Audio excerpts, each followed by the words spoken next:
Well, we're here at Wounded Knee on the Pine Ridge Sioux Indian Reservation, also known as Prisoner of War Camp 44. And here's the mass grave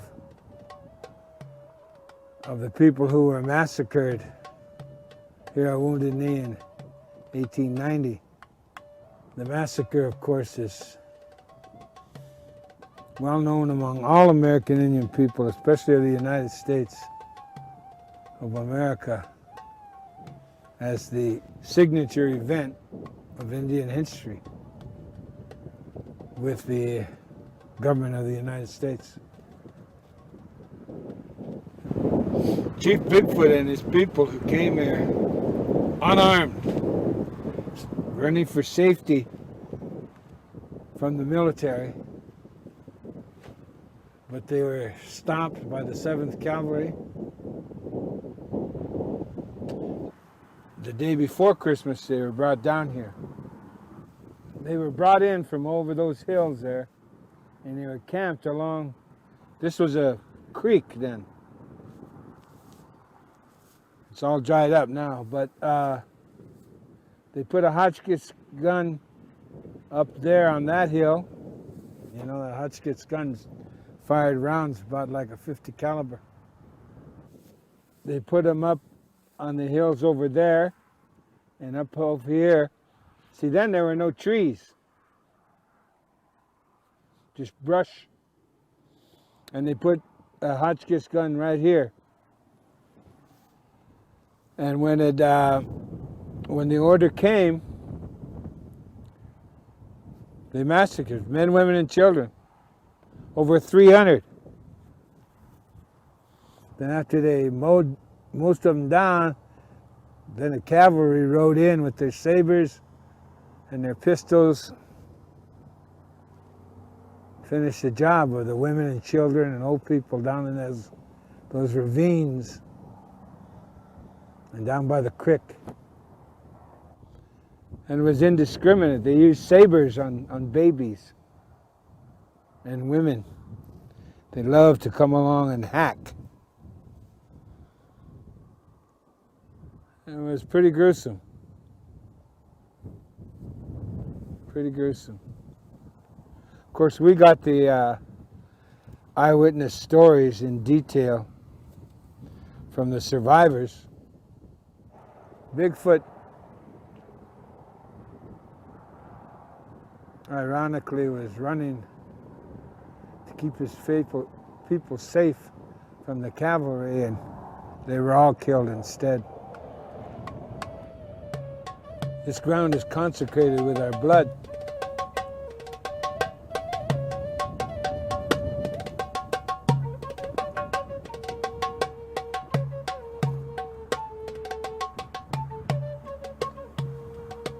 Back in the 1800s, our first contact with whites were French fur trappers and traders.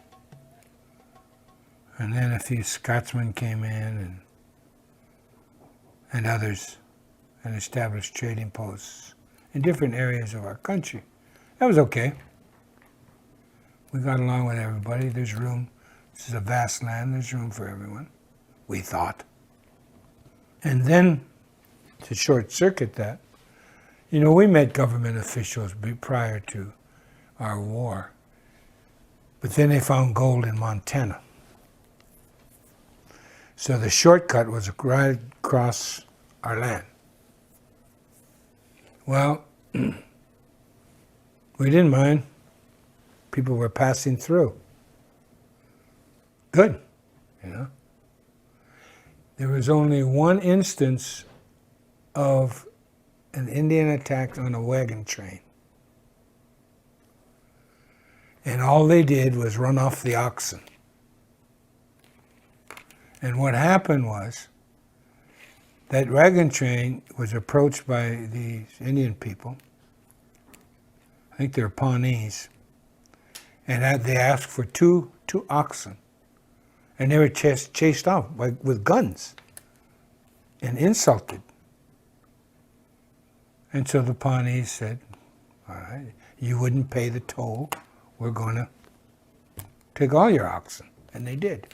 That's the only instance, recorded instance, of any confrontation between Indians and wagon trains. But the mythology says otherwise.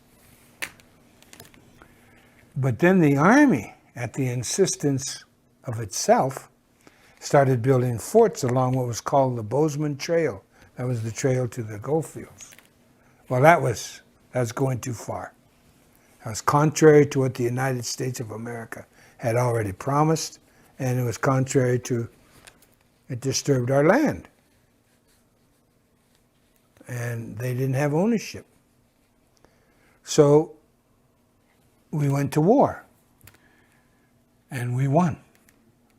The result was the 1868 Fort Laramie Treaty, and the United States agreed to all our demands, every one of them, and left. They got as far as Chicago, and then they changed some of the treaty. They kind of took about 1/3 of our land away. All of what was in now the state of Nebraska. They cut that because Nebraska was about to become a state. So they cut that portion off in Chicago, went on to Washington, D.C. The treaty was ratified by the Senate and proclaimed by the president, the then president. So these unruly Sioux people, these Sioux Indians, we got to do something about them. So they embarked on the war of attrition on our food source. And here's a staggering statistic that is fact, anthropological and historical fact. At the coming of the white man to the Great Plains, there were estimated approximately 60 million buffalo, a southern herd and a northern herd, that grazed the Serengeti of the North America, which is the Plains states into Canada. That whole area was a vast migration of natural animals. 60 million buffalo. 60 years later, this was at the beginning of the 1800s. 60 years later, there were 200 and some odd left. That's 1 million a year killed. That kind of devastation is unknown anywhere else in the world. And that's one of the legacies of the United States of America. And that's what got the Plains Indians to acquiesce. Not just the buffalo, but all that migration that represented a food source, a shelter factory for hides and clothing, and medicine. I mean, real medicine. All of that slaughtered. Because along with the 60 million buffalo and millions of antelope, millions of deer, millions of all types of birds in our gardens, unbeknownst to almost everybody except the experts, the anthros and the archies and the hissies, you know, the Plains Indians planted food. We had farms, we had gardens. It was that simple. It was real easy to grow things. So then we had to come into the reservations. We were starved into it. Literally starved into it. But when we came in with pride and dignity. Even though we had been logistically defeated rather than militarily defeated. We became dependent because our food source was gone on handouts from the federal government. Starvation rations. And because of the demoralization of that fact, and the fact that our women were regularly raped, we still stood up.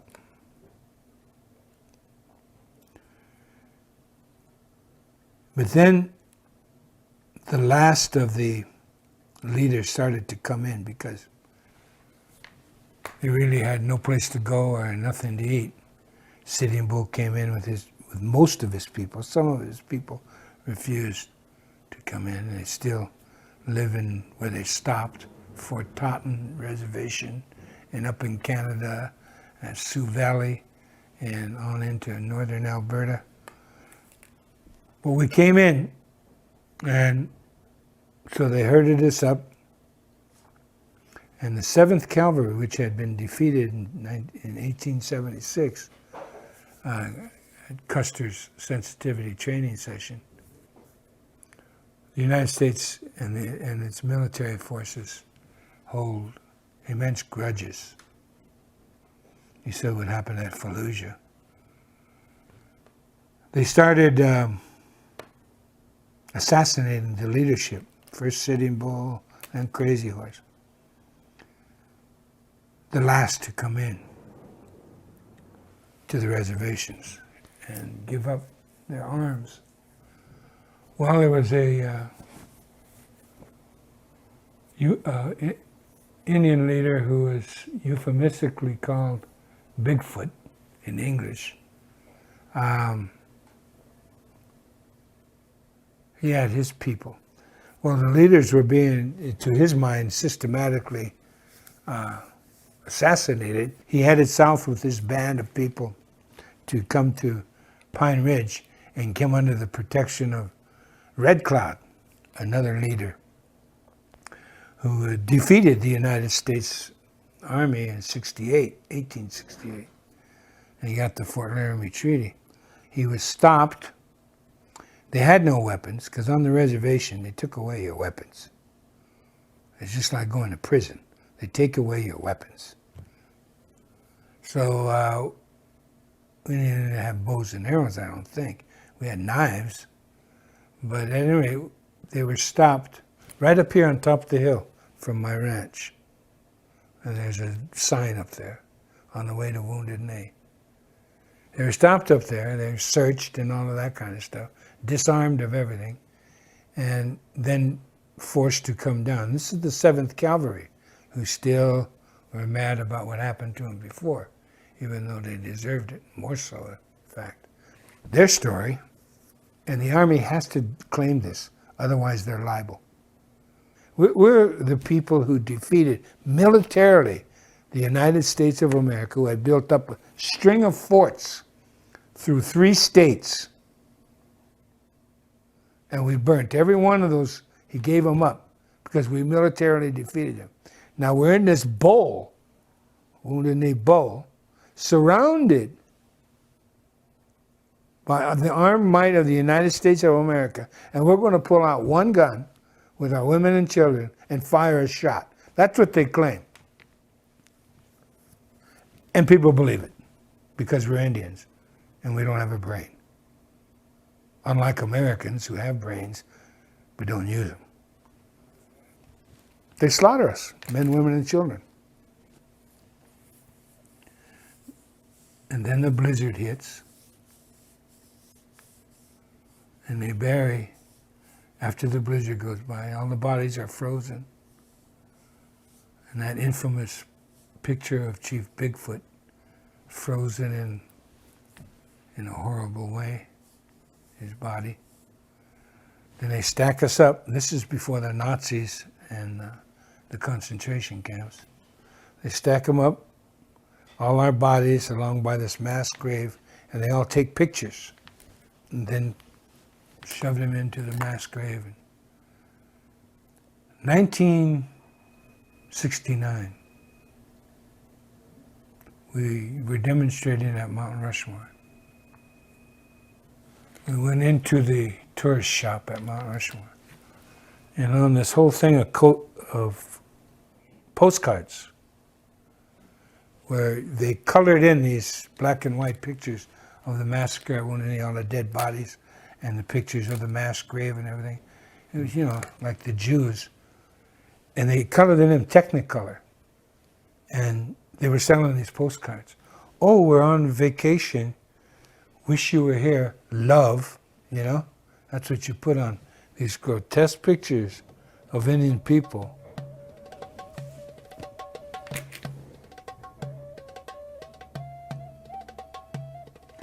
We tore up that shop and we took over Mount Rushmore. Stayed there for a year.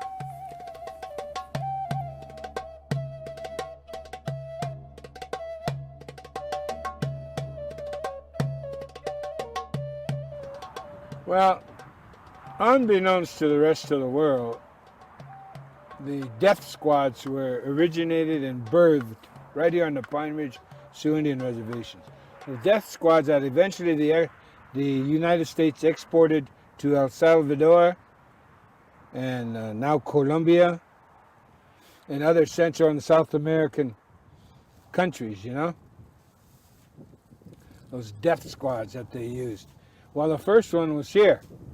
And what they did was arm and supply and train a goon squad. A goon squad of Oglalas who were under the personal guidance and protection of the president of the Oglala Sioux tribe, the reservation. He was the lackey the U.S. government used. And after we took over the Bureau of Indian Affairs in Washington, D.C., and then left there without anyone getting arrested, we took it over for 7 days during election week in November of '72. And then we came back here, and they thought AIM was going to attack the Bureau of Indian Affairs here. So they brought in a squad of 80 marshals in their paramilitary squad, and they put them up on the roof of the Bureau of Indian Affairs building and guarded it, while we decided, under our traditional chief's direction, to come here instead of attacking that. And we did. We came here that night of the 27th of February, 1973. There was a trading post right over there with a house beside it.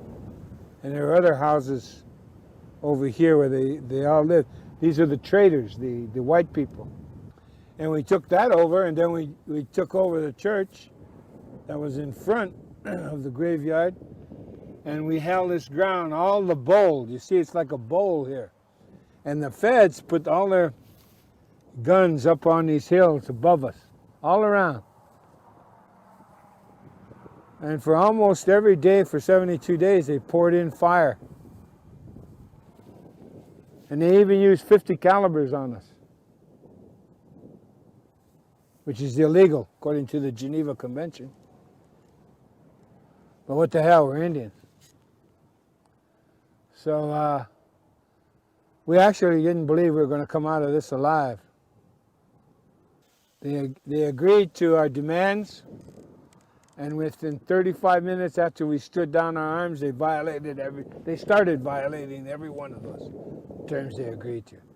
So we learned the hard way, just like our ancestors, you know?